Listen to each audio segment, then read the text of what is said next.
विवेक से भी बढ़कर श्रद्धा विश्वास है।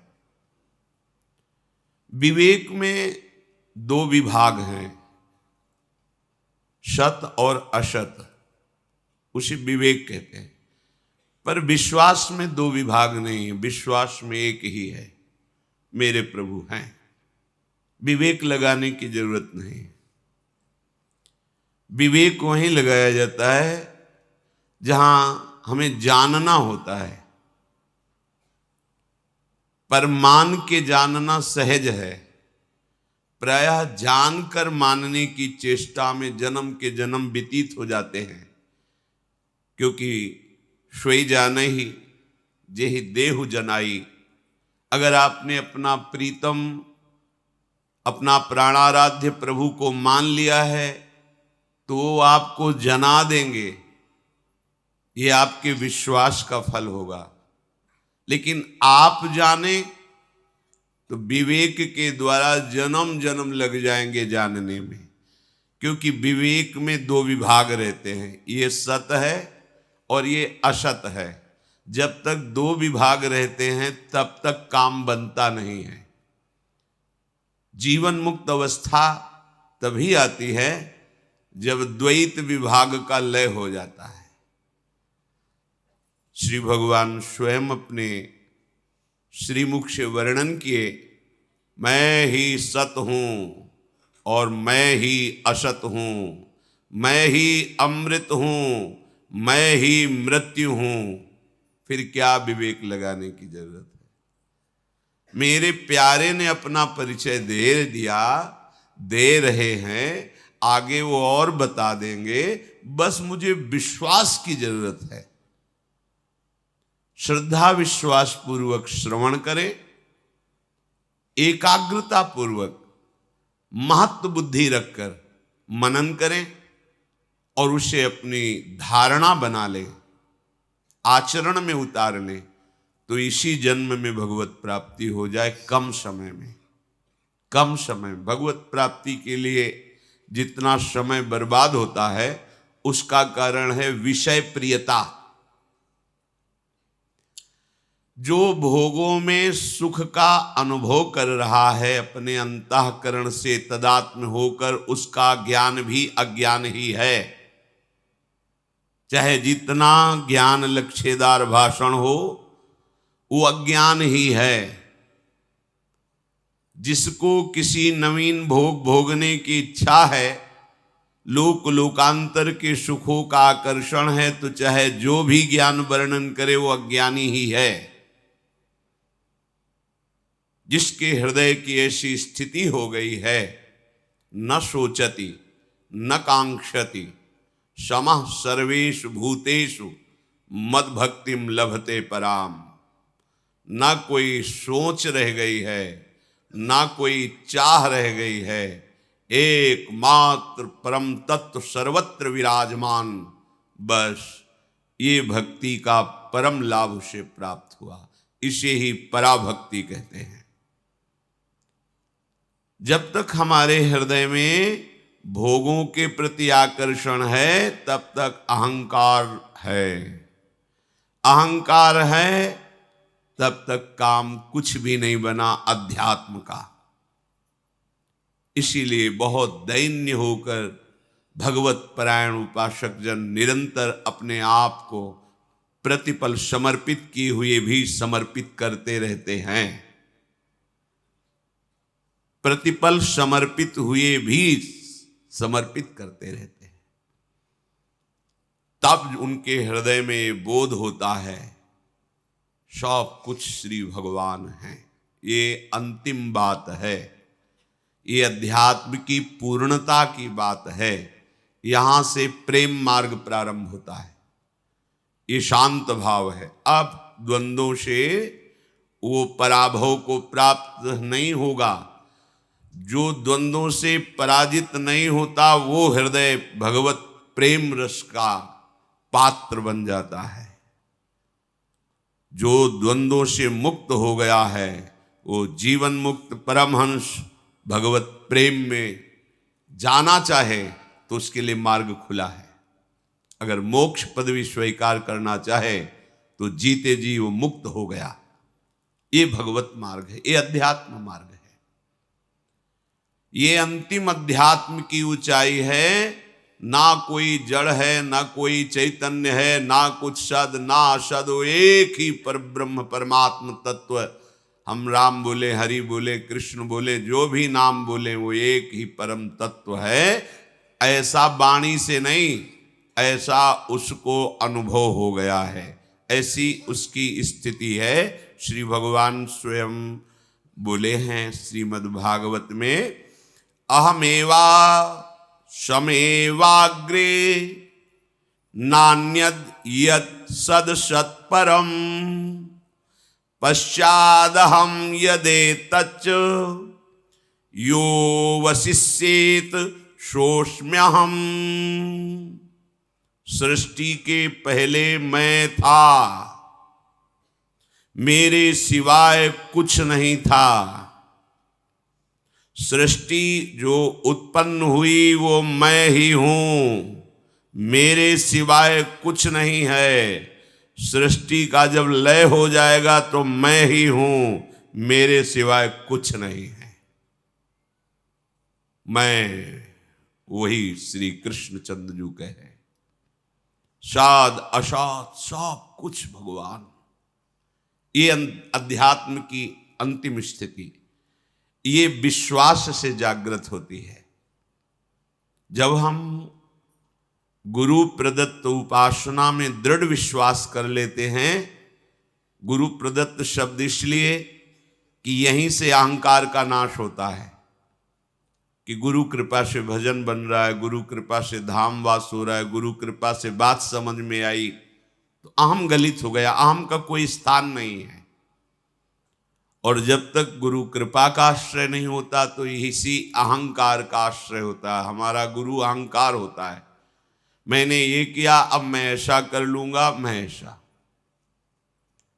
20 वर्ष फलाहार रहा हूं, इतने वर्ष मौन रहा हूं, भारत की पूरी नदियों की परिक्रमा की है, मैंने, बात नहीं बनी। लग रहा है बहुत बड़ा साधन हुआ, पर अहंकार गुरु है इसलिए बात नहीं बनी, मैंने ये किया। और जब गुरु चरणों का आश्रय ले लिया जाता है तो मैं गुरु चरणों में समर्पित होने के बाद बस एक बात जागृत हो जाती, कृपा। बड़े बड़े महापुरुषों के मुख से सुना है, मैं तो एक सूखा पत्ता हूं, कृपा रूपी वायु जहां ले जा रही वहां मैं जा रहा हूं, जितनी ऊंचाई पर उड़ाया जा रहा हूं उतना उड़ रहा हूं, मेरी सत्ता नहीं है। अगर गुरु कृपा वायु ना उड़ावे तो धम्म से नीचे गिर जाए, क्योंकि हम सूखे पत्ता हैं। सूखे पत्ता अर्थात हमारी कोई आकांक्षा नहीं, हमारी कोई सामर्थ्य नहीं, हमारी कोई गति नहीं। जैसे गुरु कृपा ले जा रही वैसे चल रहे, अहंकार नष्ट हो गया। यही अहंकार संस्कृति का मूल है। तो विवेक से भी बढ़कर के विश्वास है। यदि तुम भगवत वाक्यों पर, गुरु वाक्यों पर विश्वास कर लो तो सब काम बन जाएगा। पर बहुत कठिन होता है गुरुजनों के वाक्यों में विश्वास करना। और यदि विश्वास हो गया तो मंत्र मूलम गुरु वाक्यम, तो आगे शब्द है मोक्ष मूलम गुरु कृपा। आप संसार समुद्र से निश्चित पार हो गए, क्योंकि आप गुरु वाक्यों के अधीन हैं। आज तक कहीं कोई इतिहास में, पुराण में, शास्त्रों में नहीं पढ़ने को मिला, कभी संतों से सुनने को ये नहीं मिला कि विश्वास पात्र का कभी पतन हुआ हो, आज तक नहीं। गुरु वाक्य पर चलने वाले को माया ने परास्त कर दिया हो, आज तक कभी एक उदाहरण नहीं है। अगर कहीं परास्त हुआ है तो मनमानी आचरण से परास्त हुआ है। गुरु वाक्यों को ना समझ करके मन के अनुकूल चल देने वाले को माया परास्त कर देती है, और जो गुरु वाक्यों पर चलता है तो सीधे वो माया मुक्त महापुरुष हो जाता है। श्री भगवान सबके परम गुरु हैं। वो कह रहे हैं यदि तुम्हारी भोगों में आस्था है अभी, ना इस मृत्युलोक के सही स्वर्गलोक के भोगों को, शास्त्रों में जब स्वाध्याय करते हैं तो ऐसा पाया जाता है कि आप ऐसा करें तो आपको इस सुकृत के बल से सुंदर अप्सरा मिलेगी, सुंदर विमान मिलेगा। आप और तपस्या करें, पुण्य संचित करें तो आपको वहाँ का लोक मिलेगा। स्वर्गलोक में जैसे छोटे छोटे ग्राम हैं, अपने भारत में कितने प्रदेश हैं, उनमें कितने जिला हैं, फिर उनमें कितने ग्राम, ऐसे स्वर्गलोक है।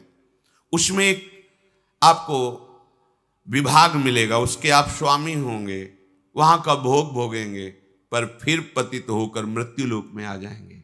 इसलिए भगवान कह रहे हैं त्रैविद्यामाम सोमपाह पूत पापा यज्ञैरिष्ट्वा स्वर्गतिम प्रार्थयन्ते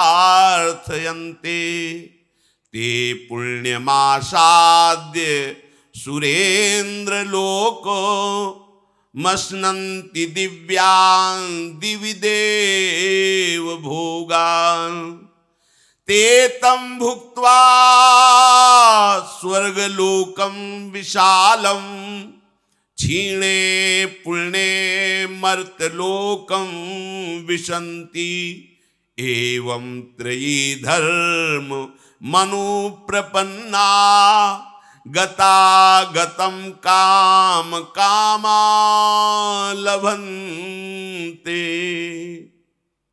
तीनों वेद में बहुत से सकाम पुण्य कर्मों का अनुष्ठान बताया गया है।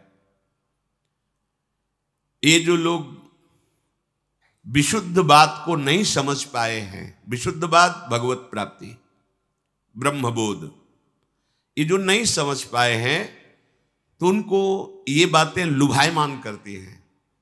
ऐसा करोगे तो आपको ये प्राप्त होगा, ऐसा करोगे तो ये सुंदरता, बड़ा आकर्षण, तो चित्त लालायित हो जाता है कि मर्त्य लोगों के भोगों का त्याग करके स्वर्ग लोगों के भोगों को भोगे।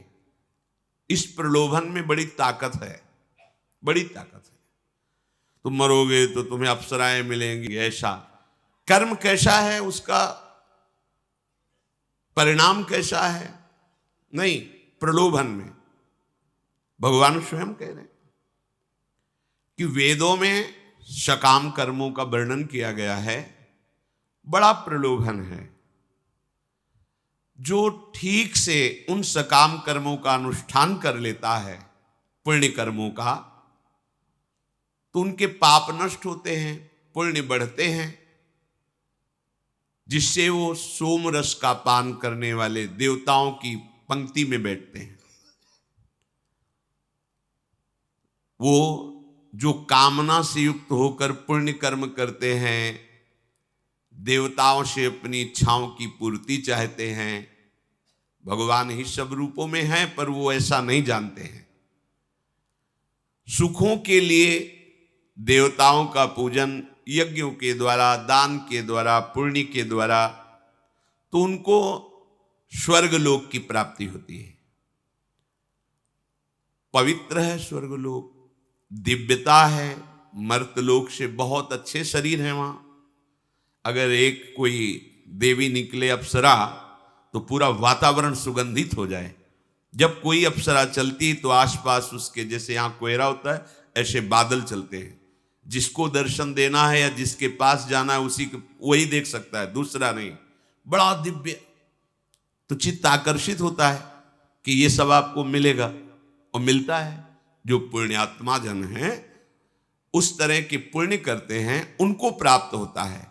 वो देवताओं के साथ सुंदर विमानों में, अप्सराओं के साथ देववन में विहार करते हैं, पर वे ज्यादा दिन नहीं रुक सकते। जितना पुण्य है उतना भोगा, और भोग कर पुण्य क्षीण होने पर फिर इसी मृत्यु लोक में आ जाते हैं। इसलिए तीनों वेदों में जो सकाम कर्म कहे गए हैं, जो पुण्य कर्म कहे गए हैं, जो धर्म कहे गए हैं, वो भोगों की तो प्राप्ति कर सकते हैं पर आवागमन चक्र से नहीं छूट सकते। तो फायदा क्या हुआ? एक थोड़ा लंबी नींद, उसमें थोड़ा अच्छा स्वप्न, पर जगे तो फिर वही पुण्य छीड़े मृत्यु लू के काम नहीं बना। इसलिए सावधान रहे। हमारे अंदर ये जो भोगों की कामना है स्वाप्निक है, पर है बहुत आकर्षण, बड़े बड़ों को लुभायमान कर लेता है, लेकिन छोटों को लुभायमान नहीं करता। इसीलिए त्रणादपि सुनीचेन, बड़े मत बनो। बड़ों बड़ों को लुभायमान कर लेता है, बोले तुम क्या चीज हो, बड़े बड़ों को तो बड़े बड़ों को तो कर लेता है, लेकिन जो तरंते नीच अपनपो का है, सेवक जी कहते हैं कि तुम बड़े मत बनना, छोटे बनना। जब तुम छोटे बनोगे तो तुम्हें देखने ही नहीं दिया जाएगा जिनसे लुभायमान हो जाता है। भगवान ऐसे ढक लेंगे, मेरे को देख, ये मेरी माया है, इसको मत देख। वो बचा लेते हैं। अगर देखने की भी चेष्टा करोगे तो तुम्हें दंड दे देंगे, भयभीत कर देंगे, उधर जाओगे ही नहीं। भक्ति बहुत सुरक्षित मार्ग है, बड़ा महिम मार्ग है। जितने वैभव, जितनी सिद्धियां, जितने लोक लोकांतर के सुख, वो आपको ब्याज में मिलेंगे, मूल में तो श्री भगवान मिलेंगे। भगवान तो मिलेंगे ही, लोक लोकांतर के सारे सुख आपको घेर लेंगे। और यही तो चाहते हो ना, तो किसी और से नहीं, प्रभु श्री कृष्ण से। मान लीजिए ये जो देवताओं की आराधना है, ये श्री भगवान की ही आराधना है, पर आप उन्हें श्री भगवान नहीं मानते, अमुक देवता अमुक देवता, तो फिर वो उतना ही हिसाब करेंगे जितना आपने कर्म, पुण्य कर्म किया, बस इसके आगे नहीं। और यहां कृपा सिंधु भगवान का दरबार ऐसा है, लाडली जू का दरबार ऐसा है कि राई के सम भजन को मानत मेरु समान। थोड़ा सा श्री जी के प्रति सेवा भाव बन गया, थोड़ा सा श्री जी का भजन बन गया, तो श्री जी बहुत कृपालु हैं। तो कहती है, अरे ये तो बहुत हमारा नाम लेता है, ये तो हमारी बहुत सेवा करता है। लेकिन देवताजन उतना ही करेंगे जितना आपने किया है, बस। और जहां हिसाब खत्म हुआ तो कोई प्यार नहीं, कोई दुलार नहीं, कोई दया नहीं, तुरंत पटक दिए जाओगे मृत्यु लोक में। लेकिन हमारी लाडली जू महाराज, अवगुण करे समुद्र सम, गनत न अपनो जान। ये मेरी शरण में हुआ है, ये राधा नाम लेता है, एक दो अपराध नहीं, सैकड़ों अपराध बन गए तो लाडली जो गिनती ही नहीं। पर इस दरबार का परिचय सबको सहज में नहीं प्राप्त होता, क्योंकि अलक्षम राधाख्यम निखिल निगमई रप्यतितराम, बहुत छुपा के रखा गया है, वेदों में भी गुप्त रखा गया है। क्योंकि ये एक बार हृदय से लाडली जू का जो शरण होकर पुकारा राधा राधा, ये सब हिसाब किताब खत्म। ना उसका यमराज हिसाब करेंगे, ना भगवत विधान हिसाब करेगा। अब हमारी लाडली जू की करुणा हिसाब करेगी, बस हमारी विजय हो गई। नागरी दासी जन्म जितायो, बलिहारी बलिहारी, हमारी सब ही बात सुधारी। सच्ची कहते हैं हृदय की बात। लाडली जू के चरणों का आश्रय का मतलब है बात बन गई। बिल्कुल आप मान लीजिए, शब्द नहीं हमारे पास कि हम आपको वो जो हृदय में हो रहा है वो हम आपको बता सकें। साधना भी गुरु कृपा से हुई है, शास्त्रों का स्वाध्याय भी हुआ है। तो ऐसा नहीं कि बस वो अंधविश्वास में हम बोल रहे हो, ऐसा नहीं। लाडली जू ऐसी तत्व की परम तत्व है कि वो परिचय ही नहीं मिल पाता, यहां तक पहुंच ही नहीं पाता। जैसे वेदों का स्वाध्याय करो तो वेदों के शिरोभाग पर विराजमान उपनिषद तक पहुंच ही नहीं हो पाती, वो सकामता में फंस जाता है, इतना प्रलोभन है। स्वयं भगवान ने कहा, त्रिगुण्य विषया वेदा निस्त्रिगुण्य भवार्जुन। ये वेद त्रिगुण के अंतर्गत जो बात करते हैं उससे ऊपर उठो। इसीलिए वेदान्नपि संन्यस्य सा अवच्छिन्न अनुरागम लभते, जो वेद का भी संन्यास कर देते वो प्रेम रस को प्राप्त होते हैं। क्या फायदा हुआ हमारा, इतना समय बर्बाद हुआ, हमने बड़े सुकृत किए बड़े यज्ञ आदि दान पुण्य किए, इसके बाद स्वर्ग गए, वहां भोग भोगे, फिर आके मर्त्यलोक में गिर गए। हुआ क्या? समय ही तो बर्बाद हुआ। अगर वही सुकृत, कोई और नहीं, वही सुकृत आप श्री भगवान को समर्पित कर देते और भगवत आराधना करते तो बात बिगड़ नहीं सकती थी, बिल्कुल नहीं बिगड़ सकती थी। देवराज इंद्र भी जिन भोगों को सोच भी नहीं सकते, वो भगवान वैकुंठ बिहारी के वैकुंठ में लुटते घूमते हैं, और श्री लाडली जी के चरणों का आश्रय लेने वाला वैकुंठ की तरफ भी दृष्टि नहीं करता। स्वर्ग की बात क्या, वृंदावन की रजरानी का सेवन करने वाला, वृंदावन की किशोरी लाडली जी के चरणों का आश्रय लेने वाला, रज की तुल वैकुंठ नहीं और लोक की माई। ये दरबार का परिचय तो केवल महाराज श्री कृष्णचंद्र जी बरस गए, लाल रंगीलो गाइए ताते प्रीति रंगीली पाइए। तो रंगीली जू श्री महारानी जी के चरणों का आश्रय मिल गया। प्रभु करुणा करके आगे का श्लोक वर्णन करें, बहुत काम की बात है, बहुत काम की बात। भगवान है ना, सब वर्णन कर रहे हैं।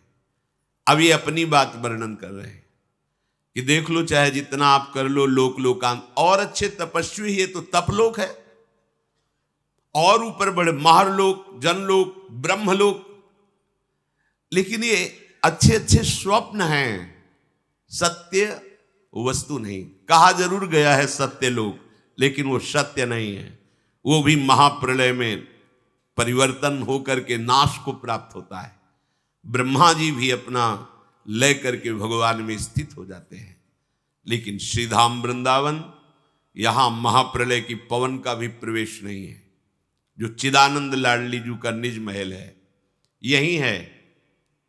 जैसे सामने पांच भौतिक शरीर में एक पुरुष दिखाई दे रहा है, लेकिन वहीं एक सहचरी विराजमान है, आपको दिखाई दे रहा है? नहीं, चश्मा बनवाओ, ठीक से दिखाई देगा। भगवत ऋषि जी कह रहे हैं, चश्मा नित्य विहार को दियो बिहारिन मोह। ये लाडली जो देती चश्मा, यहां चश्मा वाले नहीं बनाते चश्मा, ये लाडली जो देती है। चश्मा नित्य विहार को दियो बिहारिन मोह। अब दृष्टि खुली, अब ये नहीं दिखाई देगा पांच भौतिक से, सीधे स्वरूप दर्शन होगा। ओ ऐसे ही ये जो वृंदावन देख, जैसे आप पांच भौतिक देह देख रहे हैं, इसमें क्या स्वरूप है आप नहीं देख पा रहे, ऐसे ही आप वृंदावन देख रहे हैं। दिव्य वृंदावन क्या है आप नहीं देख पा रहे, इसी में है। जैसे यही मानो जो सेचरी भावापन्न महापुरुष भाव को प्राप्त हो गए हैं, तो वो शरीर पांच भौतिक है, पुरुष का है, स्त्री का है, जो भी, लेकिन उनका स्वरूप जो है, ओ लाडली जू के प्रतिबिंब स्वरूप सब सहचरियां हैं। जैसे दर्पण में दिखाओ तो एक ये लाडली, एक ये लाडली, ठीक वैसे ही जैसी लाडली जो ऐसी लाडली सहचरियां हैं। करोड़ों लक्ष्मियों को मूर्छित कर दें, इतनी सुंदर है, पर वो हम देख थोड़ी पाएंगे। उसके लिए हमारे हरिवंश नेत्र होने चाहिए। नित्य विहार के देखने के लिए नित्य विहारिन जी की कृपा दृष्टि से वो नेत्र खुलते, वो नेत्र प्राप्त होते। ऐसे ही ये वृंदावन, ये ब्रह्मा के द्वारा रचित नहीं है, ये भगवान शेष जी के फण में विराजमान भूमंडल पर नहीं है, ये सूर्य चंद्रमा के द्वारा प्रकाशित नहीं है, पर आप जो देख रहे हैं वो अभी त्रिगुण माया के रचे हुए नेत्रों से देख रहे हैं। तो आपको त्रिगुण माया की रचना दिखाई दे रही है। जिस दिन लाडली जो कृपा करके नेत्र दे देंगी, तो यही दिव्य वृंदावन धाम जहां आप बैठे हैं। ये श्लोक हर भक्त का जीवन है, जो आगे भगवान कह रहे हैं। अगर ये नहीं तो अभी भक्ति रंग नहीं लाई। भगवान बहुत इसमें एकदम बेपरवाह कर देने वाली बात है। श्री भगवान कह रहे, अनन्याश्चिन्तयन्तो मां ये जनाः पर्युपासते तेषां नित्याभियुक्तानां योगक्षेमं वहाम्यहम्। हर वैरागी का जीवन, हर अनुरागी का जीवन ये श्लोक होता है। अगर ये श्लोक नहीं तो तुम्हारे प्रश्नवाचक चिन्ह लग जाएगा भक्ति में, वैराग्य में, अनुराग में। ये श्लोक हर उपासक का जीवन है। भगवान कृपा करके दो मार्ग बताए हैं, एक प्रवृत्ति मार्ग, एक निवृत्ति मार्ग। निवृत्ति मार्ग उपासक का केवल पोषण हरि गुरु से होना चाहिए, केवल हरि गुरु से, बस केवल केवल अनन्यस चिंतयन्तो माम, बस तुम्हारा एक कर्तव्य है, एकमात्र श्री भगवान के भरोसे होकर। महलों में रखे चाहे झोपड़ी में वास दें, भूखे रखे चाहे जैसे रखे, उनके ऊपर पूरा का पूरा भार एकमात्र, दूसरा कोई सहयोग नहीं। ऐसे करना तो केवल भिक्षान्न के लिए आदेश है, बस। अब वो दुशाला पहनावे या वो दिगंबर रखें, ये उनकी बात है। अपने ऐसे अगर कर दिए तो मंगवे भलो न बाप सो जो प्रभु राखे टेक। प्रभु का भरोसा करने वाले निवृत्ति मार्ग के उपासक होकर ऐसे करते हो, तुम्हें लाज नहीं लगती? कहा वह मोर दासा करे नरन के आशा, तो कहां रहा विश्वासा? कहां विश्वास तुम्हारा? इसीलिए कहा विवेक से भी बढ़कर विश्वास की क्षमता है। अनन्यश्चिंतयन्तुम, एकमात्र। और इस प्रकृति की एक रचना है, तुम्हें बताएं, तुम जैसे जीने का निश्चय करोगे वैसे ही तुम्हारे को जीने को मिलेगा। तुमने सोच रखा है कि वृंदावन वास ऐसे थोड़ी हो जाएगा, बाहर जाके व्यवस्था करनी पड़ेगी, तो आपको करनी पड़ेगी। भाई ऐसे वृंदावन तो रुपया होना चाहिए, व्यवस्था होनी चाहिए, तो घर परिवार, आपको घर परिवार से लेना पड़ेगा। कहीं ऐसा ना हो कि हमें कहीं बाहर चले जाएं, मर जाएं, आपको बाहर जाना पड़ेगा। ये कल्पतरु है, मर चाहे जाऊं, कभी किसी के आगे हाथ नहीं पसारूंगा, पूर्व शरीर संबंधियों से कभी किसी तरह का सहयोग नहीं लूंगा, एकमात्र वृंदावनेश्वरी के आश्रित रहूंगा। अब मैं अपने प्राणों को समर्पित करता हूं, आज से कोई परवाह नहीं। तो आप देख लेना, खुद देख लेना, जीवन में ऐसी अद्भुत महिमा प्रकाशित होगी। बस हम लोग धोखे में फंस जाते हैं। कुछ तो करना पड़ेगा ना, करो।